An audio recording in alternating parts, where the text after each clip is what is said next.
Hola, ¿cómo están? A todos nuestros seguidores, buenos días, buenas tardes, buenas noches, dependiendo de la hora que nos estén viendo. El día de hoy tenemos un programa muy sui generis, muy interesante, no solamente en el aspecto de carácter técnico del ámbito de la bioenergética, del Reiki, de todas estas corrientes que estamos analizando para todos nuestros suscriptores, sino un punto muy esencial e importantísimo desde el aspecto del contexto. Antes de decirle el nombre, déjenme presentarle el nombre del trabajo que vamos a ver el día de hoy. Déjenme presentarles a nuestro invitado.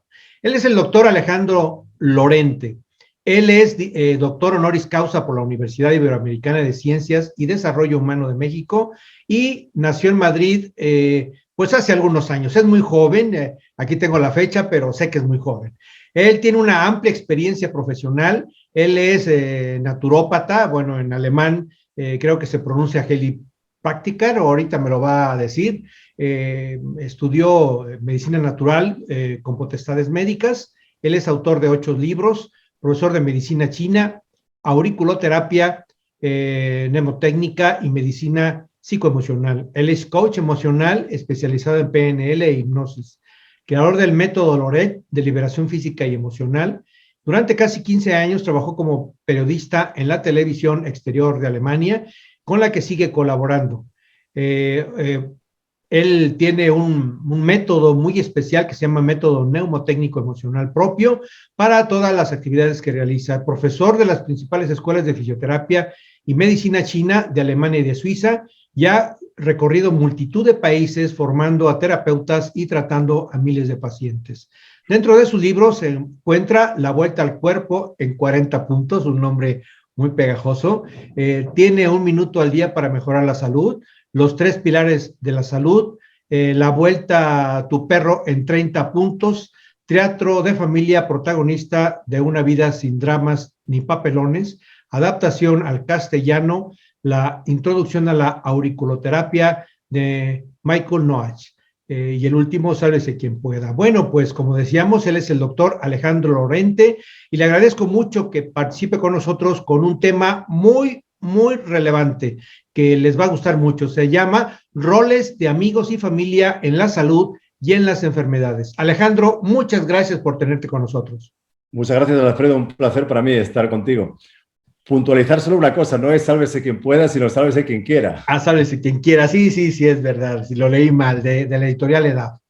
Muy bien, déjame hacer una introducción para todos los que nos escuchan y ya después te paso todo el micrófono para que tú nos platiques de esto. El rol que desempeña la familia en la determinación de la salud constituye un tema que amerita mayor atención, toda vez que el condicionamiento psicológico y social de la salud constituye un principio básico para su análisis integral. La familia es para el individuo un valor de alto significado y compromiso personal y social. Es fuente de amor, es fuente de satisfacción, es fuente de bienestar, de apoyo, pero también, curiosamente, constituye una circunstancia muy interesante para la enfermedad, los malestares, el estrés, la enfermedad. Y la vivencia de los problemas familiares y la vivencia con quien tú convives, pues tiene mucho que ver para que se desarrollen todos sus factores de salud o de enfermedad. Alejandro, ¿por qué la familia y los amigos son determinantes para la salud de las personas? Bueno, Alfredo, los amigos pueden ser también una forma de familia. En muchos casos es la familia elegida. Hay un libro de Goethe que es las amistades selectivas o algo así en el título en español, y puede ser realmente que esa familia se convierta, esos amigos se conviertan en la verdadera familia. Nosotros tenemos en nuestra socialización los primeros 8 años, eso dice la neurociencia, vamos creando las bases de nuestra conducta futura, lo que en análisis transaccional se llama los guiones. Hay un libro muy importante de Eric Pearl que es Los guiones que vivimos, ¿no? Entonces estos guiones pueden ser guiones de depresión, guiones de violencia, guiones de pobreza, y todo esto se va forjando en el seno de la familia. En el libro Teatro de familia ya hablo de los mensajes de la infancia que nos impregnan en todo nuestro ser y que hacen que nos conduzcamos de una forma totalmente lejana a cualquier racionalidad. Entonces yo, una de las cosas que pienso desde siempre es que nos han dicho demasiadas veces que somos seres racionales, cuando somos seres racionales en parte.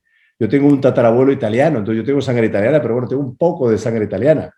Por eso me gusta mover los brazos, pero eso no quiere decir que yo sea italiano. No puedo ir a Italia diciendo tengo el pasaporte italiano. Entonces yo creo que es muy importante realmente que seamos conscientes de que ese vínculo de lealtad que se forja también en la familia y que es una lealtad de los hijos hacia los padres, luego va a determinar también nuestros vínculos de amistad, nuestros vínculos laborales a todos los niveles y en todos los ámbitos de la vida. Y esto es muy interesante que está diciendo Alejandro. Cuando ya uno llega viejo, ya los temas se cambian de contenidos. Y a veces cuando uno ya llega viejo, ya estamos compitiendo por quién toma mayor medicamento, quién tiene las mayores enfermedades. Pero todo esto es producto, como tú lo estás diciendo, de un contexto donde lo vamos aprendiendo. Comentábamos hace un segundo antes de entrar al programa que hay otra área que se llama medicina biofísica. Y esa medicina biofísica dice, el factor del contexto y del entorno es más significativo que el concepto de los genes y las características que tú tienes para lograr una enfermedad. ¿Es verdad esto, Alejandro? Sí, yo creo mucho en la teoría de la epigenética, ¿no? Cómo los genes se ven alterados por las circunstancias. Y pueden ser circunstancias, por ejemplo, físicas, como puede ser, por ejemplo, la contaminación. Si tenemos genes propensos a tener afecciones pulmonares y vivimos en una urbe totalmente contaminada, pues va a ser más fácil que acabemos con asma, con bronquitis, etcétera, ¿no? Si tenemos genes... Cuando la gente dice que, claro, yo soy diabético porque mi padre era diabético, mi madre era diabética, mi abuelo era diabético. Habría que ver cómo se alimentaban nuestros padres.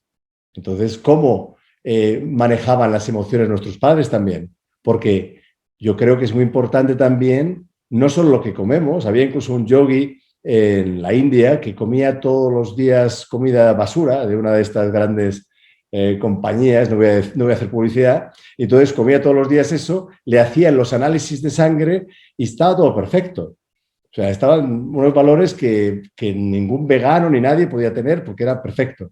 Bueno, pero él bendecía lo que comía, él estaba en ese agradecimiento, en esa cultura. Entonces, por ejemplo, si una persona es ortoréxica y todo tiene que ser pluscuamperfecto, esto es una cosa que veo cada vez con más pacientes, todo tiene que ser correcto y genera una obsesión, voy a segregar más adrenalina, voy a segregar más cortisol, van a subir mis niveles de azúcar en sangre. En fin, por un lado estoy compensando una tendencia, digamos, genética, pero por otro lado lo estoy estropeando todo, lo estoy enfangando con una cuestión emocional. Yo creo que lo genético es importante, por supuesto que sí, y lo epigenético para mí lo es más en lo que se refiere a la enfermedad. Entonces, ¿pudiéramos sintetizar que hay algunos factores condicionantes, Alejandro, para lograr la enfermedad? Bueno, hay, por ejemplo, también una cosa que yo he visto en muchas personas, cuando decías tú las personas hipermedicadas, bueno, hay personas que tienen la creencia de que los hombres de nuestra familia viven pocos años o las mujeres de nuestra familia todas tienen Alzheimer o creencias de este tipo. Entonces, yo no quiero negar en ningún momento que no haya factores realmente genéticos, pues de longevidad, etcétera, ¿no? Es como que tenemos un hardware que es la computadora que nos regalan al nacer, que puede ser una computadora más potente, menos potente, pero más importante para mí es el software. Entonces, yo, por ejemplo, traté una vez a un terapeuta, un gran terapeuta, y una persona que se cuidaba muchísimo. Y, sin embargo, fumaba 3 paquetes de cigarrillos al día. No es que fumara un poco, es que fumaba muchísimo. Y él tenía la creencia de que iba a vivir pocos años como su padre, que murió con 60 y pocos años. Entonces, claro, de alguna manera, la única forma que había de que dejara de fumar, una persona que además se alimentaba súper bien, que tomaba un montón de productos nutricionales, que hacía un montón de ejercicio, a pesar de todo, era cortar con esa lealtad a su padre. O sea, de alguna manera es como si yo dejo de fumar, si yo vivo más que mi padre, estoy traicionando a mi padre. Como si tuviera un mensaje inconsciente de mi padre de no debes vivir más que yo. Es un mensaje que no tiene por qué haberlo articulado en ningún momento el padre, pero es en la comunicación, como bien sabes, está el emisor y el receptor y también está el ruido. Entonces yo te puedo decir una cosa positiva, te puedo decir, oye, la verdad es que tú estás muy lejos de esa edad que decías de hacerse mayor, pero tú puedes entenderlo como quieras. Tú puedes entenderlo como una ironía, que estoy pensando justo lo contrario. O sea, la interpretación de la realidad es, a mi modo de ver, mucho, mucho más importante que la realidad en sí. Y eso, ahí entraríamos en el campo de la salutogénesis, que es un campo extraordinario, porque es lo que nos mostró Antoniowski, que es el creador de este sistema, un sociólogo de la medicina, es que la salud subjetiva tiene una incidencia realmente importante en la salud objetiva, o sea, en los parámetros objetivos de salud. Entonces, ¿en qué consiste esa salud subjetiva? En el SOCO, en el sense of coherence, en el sentido de coherencia. ¿Y quién es una persona que tiene un gran sentido de coherencia? Que para mí tiene que ver con la autoestima, tiene que ver con la resiliencia, pero es más amplio. Es la persona que sabe explicarse lo que le pasa, sabe manejarlo y le da sentido.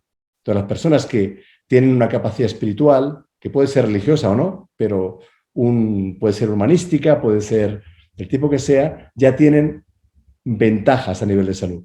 Las personas que saben manejar lo que les ocurre también tienen ventajas, y las personas que se lo explican, oye, pues ahora pues tengo esta enfermedad, pues la tengo y no tengo por qué estar quejándome, no, esto solo me pasa a mí, etcétera, etcétera. Entonces, mi trabajo consiste en que las personas cambien estos parámetros de forma que sean capaces de explicarse mejor lo que les ocurre, manejarlo mejor y darle más sentido. Y para eso hay que cambiar o descodificar mensajes de la infancia, que esos son abrumadores y que también nos van a marcar nuestras relaciones de pareja, de amigos, de trabajo, etc.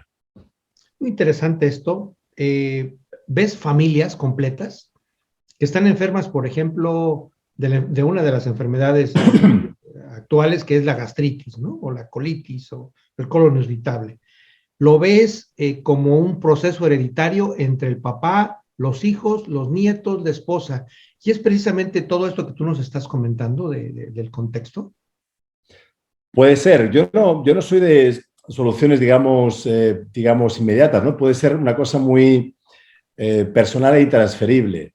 Yo creo que ahí puede ser que haya realmente factores hereditarios de la gastritis. Pero, por ejemplo, el Helicobacter pylori, que es la bacteria esa que produce la gastritis, bueno, pues curiosamente, como decían los grandes maestros de la medicina, el terreno es importante. Entonces, yo doy un terreno básico a mi sistema, y no solo a nivel de alimentos, evitar demasiada carne, evitar demasiados fritos, evitar harinas, evitar ciertas cosas que cualquier nutricionista pues, te lo recomendará, independientemente de que uno sea vegano o no sea vegano, o sea, un exceso de carne, un exceso de alcohol, un exceso de cualquier cosa, pues no va a ser bueno.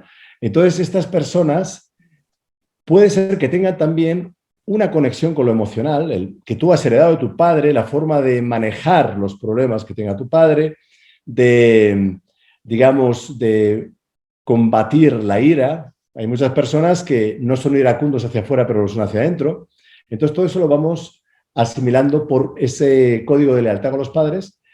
Entonces, se trata de ver qué parte es genética, que seguro que hay una parte genética, una tendencia mayor o yo que sé, a los problemas de espalda. Si tenemos una escoliosis, pues evidentemente será más fácil que tengamos problemas de espalda, y eso puede ser ya desde el propio nacimiento.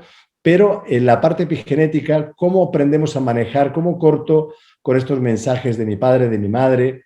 Eso me va a hacer, y yo lo he visto en muchos pacientes, como condiciones de salud aparentemente no mejorables desde la perspectiva de la medicina convencional, pues en el momento que la parte psicoemocional mejora, pues claro, yo me he especializado mucho en lo que serían las enfermedades psicosomáticas, que para mí todo tiene, yo vengo de la ideología esta china o del acervo este chino, más que una ideología, y para ellos todo es psicosomático, pero para mí también todo es somatopsíquico.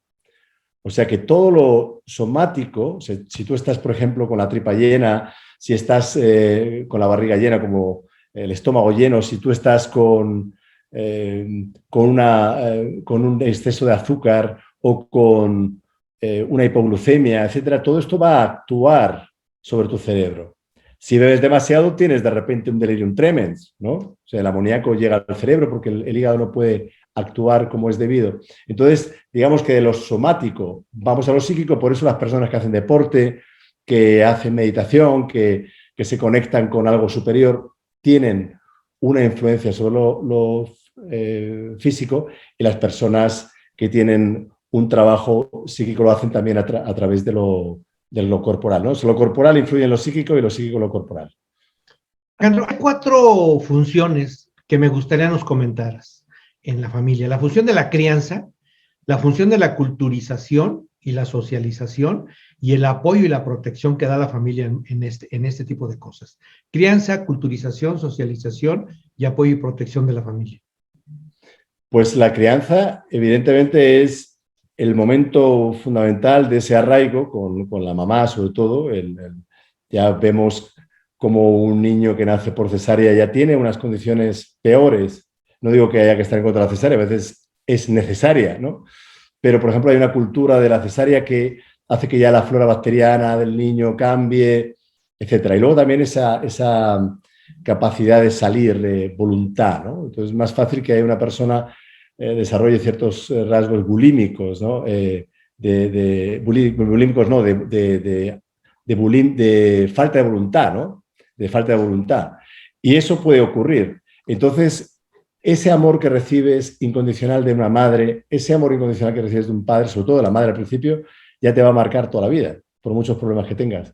Luego está la socialización. Evidentemente, depende del entorno en el que vivas, vas a recibir toda una serie de mensajes que van a ir marcándote. Tú te puedes revelar. Yo lo llamo el teatro de familia. Entonces tú llegas ahí a un teatro de familia donde tú eres el hijo menor, como era mi caso, o eres el hijo mayor, y te dan una serie de roles que yo los llamo papelones, y esos papelones van a marcar toda tu vida, a no ser que te reveles, pero también te va a revelar, digamos, a influenciar el papelón de salvador o en este caso, de rebelde, que es un papelón importante.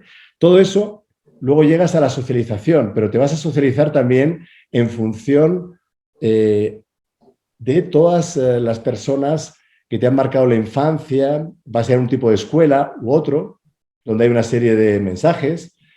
Por eso los ricos son cada vez más ricos, porque ya se manejan entre sí, no tienen por qué tener más capacidad intelectual o más méritos, pero ya conocen las personas, tienen mensajes de te lo mereces todo, por ser mi hijo tú te lo mereces todo y te van a dar siempre trabajo, y el otro pues tiene que luchar. Afortunadamente es cada vez más fácil que una persona de bajos recursos, depende de los países, pero que llegue a ciertas posiciones de poder o de bienestar, etcétera. Es más fácil que hace 100 años en todo el mundo, pero sigue siendo, y ahora mismo hay una tendencia también a los extremos, pobre-rico, ¿no? Se está acabando con la clase media en muchos países.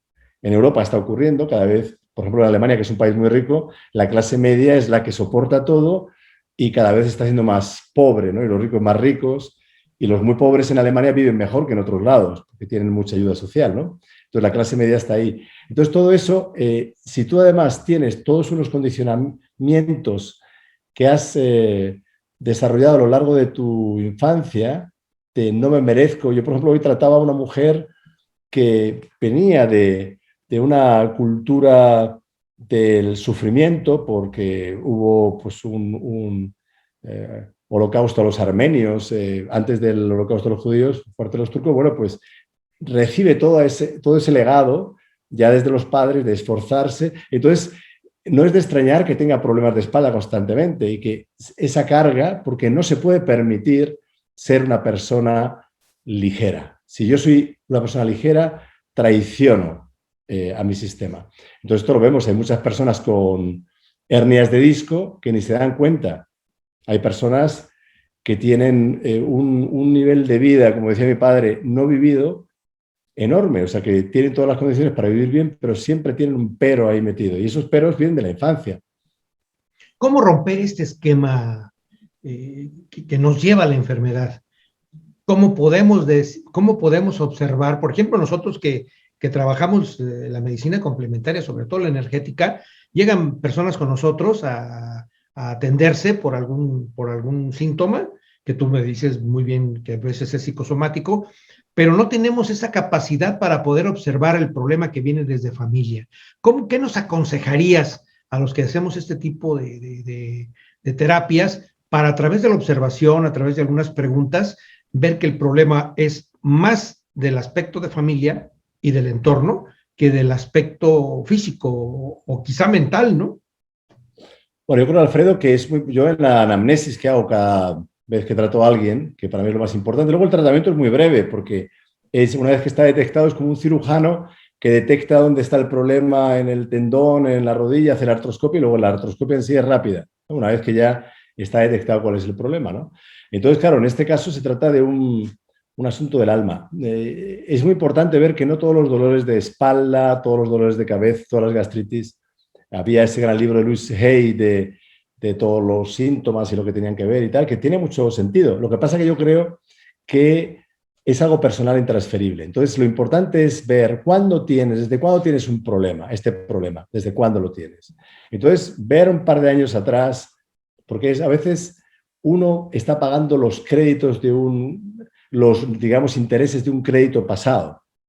A veces a lo mejor tú cambias tu vida, te separas de una persona tóxica, te separas de un trabajo que no te hace bien, te separas de todo y te siguen viniendo problemas. Y yo digo siempre que son muchas veces problemas del pasado que siguen ahí actuando. Otras veces no, son problemas, es como una persona que no sabe manejar su economía y nunca tiene dinero. Entonces siempre está pagando los intereses del crédito porque de disposición del banco porque no sabe manejar su dinero. Entonces un día aprende a manejar su dinero. Aprende a manejar su dinero, pero sigue habiendo una cuenta pues, de una hipoteca antigua, sigue habiendo aquella tarjeta de crédito que le sacaste demasiado dinero que no tenías, etcétera. Entonces se trata de ver si es un tema más del momento o si es un tema más crónico, ¿no? Entonces, por ejemplo, si una persona me viene con dolores de espalda, y digo, ¿cuándo te duelen los dolores? ¿Cuándo te duele la espalda? ¿O cuándo tienes migrañas? ¿Cuándo tienes migrañas?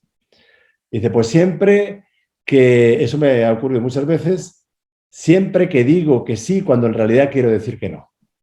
Por ejemplo, hay gente que necesita, en nuestros países, sobre todo en México, que es un país que yo amo profundamente y que tiene, en España ocurre, pero en México es mucho más, todavía, en Perú es todavía más, tampoco vamos a exagerar, esa incapacidad de decir que no. Lo que pasa es que los peruanos lo hacen con mucha elegancia, te dicen que sí, pero luego hacen lo que les da la gana, ¿no? En ese sentido, los mexicanos también un poco, los españoles, pero nos cuesta mucho decir que no. A los alemanes no les cuesta nada decir que no.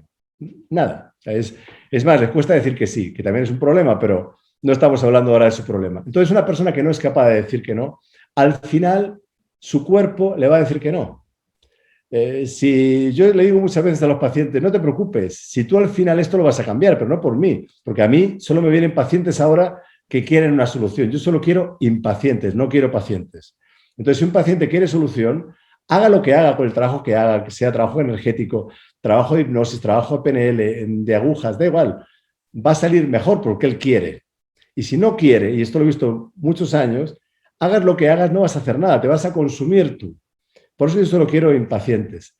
Entonces, si la persona ubica realmente, empiezas a analizar, siempre que digo que no, que digo que sí, cuando quiero decir que no, me duele la cabeza. Vale. Entonces, ¿de dónde te viene eso? Ahí viene el tratamiento. ¿De dónde te viene? ¿Tu padre, tu madre? ¿Por qué? ¿A quién tienes que complacer? A lo mejor eres un salvador que siempre estás ayudando a todo el mundo, pero que nunca pides ayuda. Entonces luego viene la otra parte que es más conductista, que es decir, vamos a quitar primero el mensaje con un proceso hipnótico, que se puede hacer de muchas maneras, un chamán lo haría de otra manera. Se trata de visualizar, cristalizar esa emoción y soltarla, ya sea con una piedra, como sea, da igual. Mentalmente, ese mensaje yo lo hago, por ejemplo, con algún objeto que le pongo la mano del paciente, siente ahí el mensaje de tu padre, el mensaje de tu madre, siente el peso, y le hago que con la respiración sienta todo ese peso. Yo también he hecho muchos años Reiki, o sea, yo aplico todo tipo de técnicas. Al final lo importante es la voluntad y cuanta más gente has tratado, claro, más estás convencido y más juegas también con la forma de pensar del paciente, porque tú no puedes trabajar igual una persona que es creyente, una persona que es espiritual que una persona que es totalmente escéptica. Y te voy a decir una cosa, Alfredo, a mí los escépticos me encantan, porque caen mucho más rápidamente en la trampa de la sanación, porque la sanación es una trampa. Entonces, este es el mensaje de tu madre. ¿En qué parte del cuerpo sientes? Pues muchas veces vas a sentirlo en la zona que te molesta habitualmente. Entonces, cuando tú no eres capaz de decir no a tu jefe, a tu pareja, a tu hijo, es porque en el fondo, cada vez que les dices que no, le estás diciendo que no a tu madre o a tu padre. Eso ocurre muchas veces. Entonces, se trata de ser capaces de superar ese complejo de Edipo, de lo que sea, y decir, ya digo, mi madre, que me va a mirar con reproche. En nuestra cultura católica se da mucho lo del reproche, el chantaje emocional, la culpa, tenemos un sentido de la culpa, hay muchas culturas, pero bueno, la nuestra es especial. Entonces, me están echando una culpa de algo que yo no tengo la culpa, porque normalmente cuando observamos la economía de la culpa, los que tienen la culpa no suelen sentirla y los que la sienten no suelen tenerla. Entonces, se trata de decir, bueno, tú me estás echando la culpa, tú eres mi hermano, me estás echando la culpa de algo que no tengo la culpa. Entonces, para mí es un ejercicio muy grande decirte, mira, yo no tengo la culpa, porque eso requeriría una capacidad de entendimiento que va más allá de la inteligencia. Tiene que ver también con una voluntad, con un amor, con muchas cosas, con una capacidad de reconocer sus propios errores, con un salir de alguna manera de esta tendencia narcisista que tenemos todos en esta sociedad narcisista, decir, bueno, pues el ego lo voy a superar de alguna manera y voy a pedirte perdón cuando yo he hecho algo mal, pero si tú has hecho algo mal no te voy a pedir perdón, porque no me da la gana, no tengo por qué pedirte perdón. O sea, tú me pisas y yo encima te tengo que decir que perdóname por haber puesto el pie debajo. Entonces, si tú no eres capaz de disculparte, pues yo lo que voy a hacer es alejarme de ti. Si eres mi padre, eres mi madre, eres mi hermano, pues a lo mejor no me alejo igual de ti porque tengo esos vínculos de lealtad y bueno, pero sí que puedo crear una especie de barrera de seguridad, porque al final una frase que digo yo siempre es que quien es leal a los desleales termina siendo desleal a los leales. Y asimismo, es una de las frases que pongo al final del libro también, de Sálvese quien quiera. Entonces, eso yo creo que es muy importante que empecemos a ser realmente conscientes de cuándo somos leales a los desleales, no asumir culpas. Eso yo lo hago a través de estas técnicas que tienen que ver con la PNL, con la hipnosis, es decir, suelto en qué parte del cuerpo se refleja esa emoción, qué emoción surge cuando pienso en este mensaje de mi padre, tú no vales para nada o no vas a conseguir nada, o muchas mujeres en México, por ejemplo, tienen un mensaje aterrador, en toda América Latina, también en España, que es aguanta, aguanta. Entonces yo me acuerdo que una vez a una mujer en México, en un tratamiento rápido, que se suponía que tenía una depresión muy grande, se suponía que quería suicidarse, que no quería vivir más, pues el mensaje de la madre era aguanta, aguanta. Entonces estaba con un hombre al que no quería. Entonces entró la depresión cuando el hombre la engañó, cuando en realidad podía haber dicho, oye, pues bien que se vaya. Como decimos en España, enemigo que huye, puente de plata. Entonces, el problema era eso, cuando se le quitó, se liberó de ese mensaje de aguanta, aguanta, de la madre, se le quitó la depresión. O sea, no se le quitó la depresión, es que no estaba deprimida, estaba deprimente, porque la situación existencial suya era deprimente. Entonces, eso creo que es importante. O sea, hay que tomar muy en serio las depresiones endógenas reales, que las hay también, pero son menos de las que uno cree. Muchas veces la gente está con un burnout, está quemada, ya no puede más, porque está rodeada de personas desleales, siendo leales a los desleales, perdiendo a las personas leales que realmente están por ti, no pidiendo ayuda, pero brindando ayuda a todo el mundo, y luego se sienten así. Es, digamos, como un pan para hoy y hambre para mañana. O sea, tienes un poco la sensación, tu ego, a mí me pasaba, por eso el libro Sálvese quien quiera, yo ahí en torno a un mea culpa, porque evidentemente no lo habría escrito si yo no hubiera sido un salvador y redento durante muchos años, hasta darme cuenta de que yo no era una parte de la solución, sino una parte constitutiva del problema, queriendo salvar a los demás. Entonces llega un momento en que uno dice, yo ya no puedo más, yo voy a cuidarme yo y a partir de ahí voy a ayudar a los demás. Y de hecho ahora yo puedo ayudar más a la gente con mucho menos esfuerzo, porque voy a ayudar a la gente que quiere ayudarse. Y a la que no quiere ayudarse, con mucho respeto, con mucho amor, les voy a decir goodbye. Fíjate, es muy interesante lo que nos estás diciendo. Yo he observado, bueno, ya tengo algunos años un poquito más que tú, al menos una década. Efectivamente tengo una década más que tú, en base a De a la todas formas, fecha tú de eres muy joven, nacimiento con que lo cual vi. ya No ahí lo me vamos a dejas decir, yo. no lo vamos a decir, porque todos van a decir, oye, ya apaga ese programa, ¿no? He observado que en el transcurso de mi vida, que es un poco más de 6 décadas, las enfermedades van cambiando. Yo veía antes un tipo de enfermedades, cuando yo era joven veía otro tipo de enfermedades, Como y no por terapeuta. mí, sino el entorno.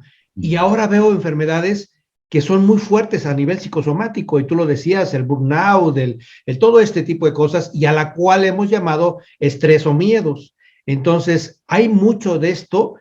¿Qué tanto los medios masivos, qué tanto el concepto de la exigencia narcisista del tener, del ser, nos lleva a todo esto? Y para poder desembocar en la última parte del programa que yo te quiero comentar, el concepto de las amistades, ¿sí? No sé tú cómo has visto esto. Bueno, muy interesante. Yo creo que de todas formas, cada uno, como terapeuta, eso te lo puedo decir, y yo he formado a cientos de terapeutas y me han contado muchas cosas. He tenido maestros y he tenido pues muchos alumnos y muchos pacientes, miles de pacientes. Entonces, sí que te puedo decir que llegan los pacientes que están preparados para el terapeuta. Entonces, puede ser dos cosas. Una observación como espectador que dices, efectivamente, hay un cambio en las tendencias, que es cierto, también lo veo yo, y luego también llega un momento en que el terapeuta, digamos, de medicina natural, forzosamente va a tener que ver cada vez más con lo psicoemocional, con lo psicosomático. Porque la gente que hace, ¿va primero a Alfredo o Alejandro o va a ir a un doctor? Va a ir a un doctor, a un internista, va a ir a un doctor de lo otro. Raramente van a ir a un psicólogo entendiendo que es un problema psicosomático o que es un problema emocional, con mucha menos frecuencia a un psiquiatra. Entonces, mucha gente te llega a ti a consulta, me lo puedo imaginar, con esa gastritis que por muchos antibióticos, por muchos tratamientos de todo tipo, por muchas dietas, no se resuelven. Y esos llegan a ti, o sea, a ti no llega el primero que tiene el primer síntoma de gastritis. O sea, en realidad deberían ir a nosotros al principio, no al final. O sea, el sistema ya está enrevesado. A mí viene mucha gente con problemas de espalda que tienen la hernia, pero que le han operado y que no hay manera, porque hay una parte emocional.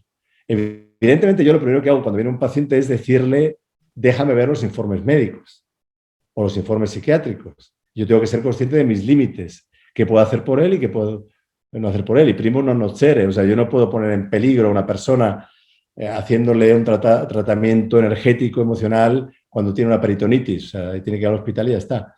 Pero entonces yo sí que creo que ya la segunda parte de la pregunta, por un lado es, llegan los pacientes para los que estás preparado, y la segunda parte es que realmente ese narcisismo del que estabas hablando tú está llegando a un punto pandémico, realmente una pandemia, eso sí que es una pandemia de un peligro aterrador, porque ahora se está viendo también después de la pandemia la cantidad de gente que tiene intentos de suicidios entre los jóvenes, los problemas de violencia, de género, a muchos niveles. Pero claro, en las redes sociales, que en el fondo es una maravilla, ahora estamos comunicándonos tú y yo gracias a las redes sociales, tú con una computadora en México, yo una computadora en Berlín, esto es una maravilla, pero es muy fácil que esos mensajes de la infancia de tienes que triunfar, porque no hay que olvidar que muchos niños que ahora tienen, bueno, más de 14 años o ya jóvenes, adolescentes, han sido, especialmente en Europa, en países como España, o sea, la generación de que tiene ahora 30 años, les educaron como Reyes Sol, que es uno de los papelones que yo describo en Sálvese quien quiera. Entonces, les han dicho, tú eres el centro del universo. Muchos padres ponen a sus hijos en el centro de su vida. Es un gran error. Yo una vez se lo dije a mi hijo, en el centro de mi vida estoy yo. Yo por ti daría, como cualquier padre, la vida por ti, que es mi único hijo. Pero en el centro de mi vida estoy yo. Entonces han puesto a esos niños ahí, se han creído que son el centro del universo y luego se encuentran que no hay trabajo, que las condiciones a nivel económico empiezan a ser peores que las de sus padres, por primera vez en la historia ocurre eso realmente, no a nivel de posibilidades, porque hay más posibilidades, pero son posibilidades remotas. Ahora digamos que cualquier persona puede llegar a cualquier situación, o sea, yo podría llegar a, teóricamente, pero luego está la realidad, la cruda realidad que me va a frenar. Entonces, estos reyes sol se ven frenados por la cruda realidad y esto hace que el éxito, los influencers, o sea, eso es como ocurría en la Colombia de Pablo Escobar, ¿no? Los narcos ahí en el norte de México también, la cultura esa de yo voy a llegar a ser alguien importante y la única persona importante que puedo ser yo es acercarme a Pablo Escobar o al Chapo Guzmán o a quien sea, ¿no? Llegar a ser una persona poderosa. Entonces, hay una cultura de lo rápido, una cultura de, a través de las redes sociales, voy a hacer esto, voy a hacer lo otro, entonces yo voy a conseguir sin esfuerzo. Yo creo más en la disciplina que en el esfuerzo, pero eso es algo que se va forjando y va generando una falta de paz interna que es fuente de todo mal. O sea, yo veo mucha gente joven que cuando se libera de esa presión narcisista, que el narcisismo hay un narcisismo bueno, de creer en lo que uno hace, creer en uno mismo, de quererse, pero claro, ya cuando te pasas, sobre todo a partir de una determinada edad, como decía Paniker, que era Salvador Paniker, que era un filósofo español, él decía que en la primera mitad de la vida hay que montar el ego y en la segunda mitad desmontarlo. Y eso me parece muy sano, porque un niño que no tiene ego, ¿dónde va? Un joven, pues tiene que comerse el mundo. Y llegas a una edad, que ya estamos en esa edad, ya yo por lo menos hace un rato ya estoy en esa edad de decir, no, ya no me tengo que comer el mundo, yo quiero paz, yo quiero tranquilidad, yo quiero estar en paz con mi familia, y si eso requiere distancia, pues con una paz distanciada, quiero estar en paz con mis amigos, quiero estar en paz con mi pareja, quiero estar en paz con mi hijo. Entonces, claro, vemos cómo cosas como la falta de respeto y agradecimiento que no han enseñado los padres de las generaciones últimas a sus hijos, esto va a traer unas consecuencias en la salud psicoemocional de estos muchachos y estas muchachas enorme. Entonces, eso es muy complicado, porque no se trata de decir, porque es una cosa de los mayores siempre hacia los más jóvenes, no, porque ya hay menos respeto, etcétera, ¿no? Pero realmente a nivel clínico, yo sí que creo que eso afecta a las personas. El no ser agradecidos te afecta a la salud y el no ser respetuoso también, porque si no eres agradecido, cada vez vas a recibir menos de la vida. Lo mires a un nivel emocional, a un nivel, digamos, de la amistad, a un nivel espiritual, como quieras. O sea, el que, como decía mi bisabuela, manos que no dais, ¿qué esperáis? Tocas un punto muy, muy importante. Últimamente yo creo que tú has visto, y dime si estoy equivocado, a lo mejor ya mi edad también no me permite ver las circunstancias más jóvenes. Hay muchos podcasts donde en lugar de que te vayan guiando, te van volviendo más narcisista, te van volviendo, es que tú eres muy importante, tú eres muy importante, tú eres muy importante, tú eres muy importante, el mundo no existe, las relaciones no existen.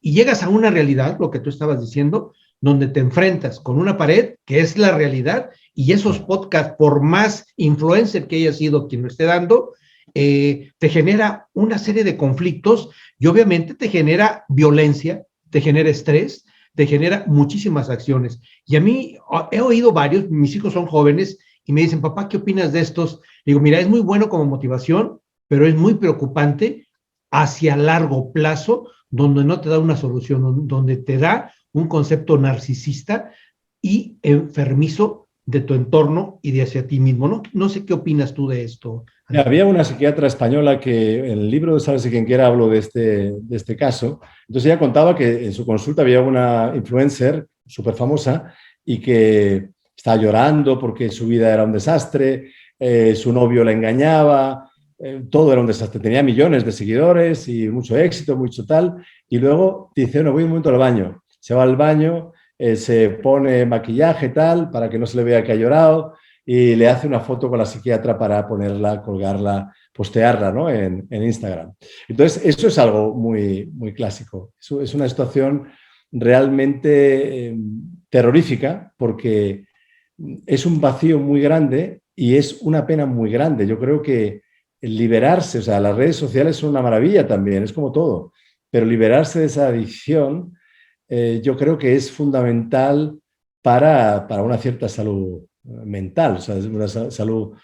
Yo creo que lo que dices de que estos podcasts también el podcast este o el libro este, El Secreto, pides y te dará. Eso no es verdad, Alfredo, eso no es verdad. Tú pides y no se te da. Yo me leí El Secreto, me puse en un valle en Alemania 3 años meditando para que me dieran una casa y no apareció la casa. ¿Por qué? Porque no compré el terreno, porque no trabajé para tener el dinero para comprar la casa. O sea, lo que no cuentan es el secreto. El secreto es que hay que trabajar. Que hay que trabajar con un esfuerzo descomunal. Yo no creo, yo creo que más en la disciplina. Entonces, claro, las personas... por ejemplo, las mujeres, yo veo cada vez más podcasts sobre empoderamiento. Y yo veo en consulta cada día mujeres que cuanto más trabajan en el empoderamiento, menos se empoderan.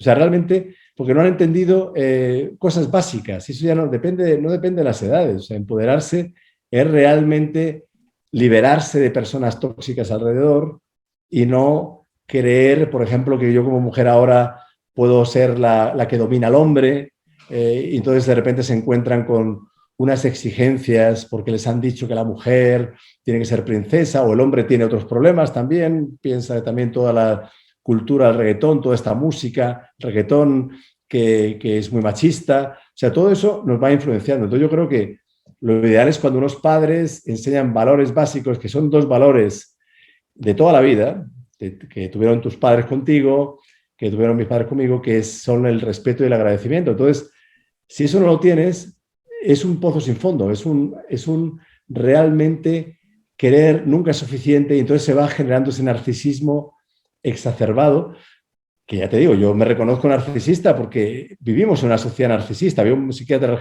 alemán que escribió un libro que todavía no se ha traducido al español. Yo no lo voy a traducir todo de momento porque me da poco de pereza, ya tengo bastante con mis libros, pero es un libro excelente que se llama La sociedad narcisista y ahí describe todo esto ya hace años. Entonces, claro, esa influencer, imagínate, pero es que eso es lo normal. Estás mostrando un tipo de vida idealizada que no es real y que lo único que está haciendo es a ti complicarte la vida como influencer. No digo que todos, porque hay influencers que tienen también valores muy buenos y que tienen mucho éxito y es fantástico, hay de todo. O sea, evidentemente no se puede generalizar, pero sí que esa cultura, yo quiero ser influencer. O sea, a un niño le preguntas, ¿tú qué quieres ser? Yo quiero ser youtuber. Entonces es como, a mí me recuerda un poco a eso de yo quiero ser Pablo Escobar. Un poco, hombre, la diferencia es que no vas a matar a nadie, ¿no? Pero un poco vas a pervertir con esa mentalidad de una autoexigencia, de siempre fotos, todo perfecto, todo retocado, un mundo feliz que no existe. Y es, creo, muy importante, y eso tiene que ver con lo que tú decías, Alfredo, es que hay muy poca capacidad de frustración. Y la capacidad de frustración es la base de todo, de la felicidad en el fondo. La felicidad son atisbos de momentos, situaciones. Entonces la capacidad de frustración, yo me acuerdo que mi hijo, cuando era pequeño, me decía, papá, me aburro. Entonces yo le decía, pues cómprate un burro. Me decía, me aburro mucho por 2 burros. Así acabamos hasta 20 burros. Y al final, ¿qué es el aburrimiento, Alfredo? La vida interior. La capacidad de manejar el aburrimiento y estar constantemente con los niños. Cuando yo veo a hijos de amigos que están con la PlayStation o que están con el celular todo el rato ahí para que estén, digamos, tranquilos, es como el soma, ¿no? de Huxley, ¿no? Están ahí con el soma y están ahí tranquilos. Y claro, uno se pregunta, ¿por qué los padres no educan a sus hijos? ¿Por qué no los educan? Por comodidad. Porque es más cómodo. Cuando mi hijo quería otro helado otra bola de helado, yo le decía no le decía no, es que te va a entrar diabetes algún día si tomas demasiado helado. O la respuesta insulínica, no empezaba con cosas que no iba a entender a los 4 o 5 años. Le decía, no tomas más helado y ya está. Pero realmente me pongo en el lugar de estos padres y hubiera sido mucho más fácil para mí darle otra bola de helado, porque es un quebradero de cabeza con el niño llorando, y tenerle que decir, mira, ¿sabes qué? Que si lloras más, no tomas helado en todo el mes.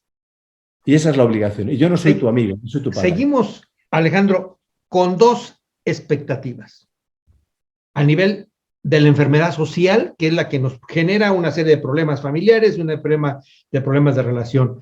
Dos personajes interesantes. Eggy Prock, donde dice tener o ser, y el concepto de Víctor Frank, ¿sí? El concepto Hombre, en busca busca de sentido. sentido. Seguimos con esos vacíos después de tantos años. Sí. Tener o ser de Erich Fromm es un libro fundamental que en realidad uno se pregunta, bueno, ¿y por qué no se vende ahora más? O sea, yo preferiría que hubiera podcast sobre Erich Fromm y Tener y Ser, porque al final vamos a llegar a Erich Fromm de nuevo. La figura de Viktor Frankl para mí es una de las principales del siglo XX, o sea, el libro El hombre en busca de sentido, para mí es todo un homenaje a la resiliencia, un homenaje a la capacidad del ser humano de superarse. Y yo creo que es un libro que debería estar en las escuelas como lectura obligatoria, ¿no? Porque es fundamental, sobre todo para los tiempos que vienen de cambio climático, con las pandemias, con todas estas situaciones, la capacidad que tiene el ser humano de sobreponerse y también donde la bondad supera todas las crueldades que ya hay, ¿no? Y también el otro libro que mencionaste de Tener o Ser de Erich Fromm, también pues es un libro muy importante porque te hace ver que lo importante es el ser. Y el tener sin ser no vale para nada. El ser, pues, te ayuda de todas formas a tener. Porque si eres, vas a tener.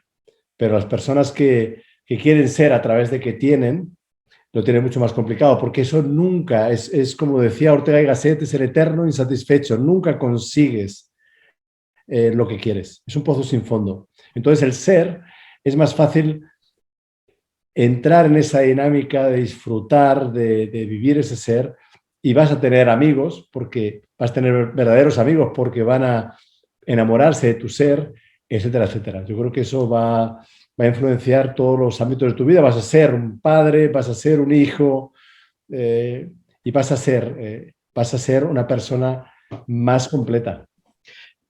Para cerrar, Alejandro, amigos, enfermedad, relaciones tóxicas, porque si tú te fijas al final de los tiempos, va uno desechando amistades, entre comillas, y se va quedando uno con, en realidad, con un grupo muy reducido de personas que en realidad son las que lo acompañan, no solamente con la familia, sino con la necesidad social de la convivencia. Amigos, toxicidad y salud, Alejandro. Bueno, según vas avanzando en la vida, por lo menos es lo que yo he experimentado, hay personas que se alejan de uno porque no les gusta que evoluciones o no les gusta que vayas por un camino que no es el suyo. En fin, eso es normal. Tenemos grandes amigos que iban a ser para siempre y, sin embargo, podemos crear nuevos grandes amigos a una edad mucho más avanzada. A mí me gusta mucho la mezcla de etimologías germánico-anglosajona del amigo es Freund en alemán o friend en inglés, que viene de libre, de free.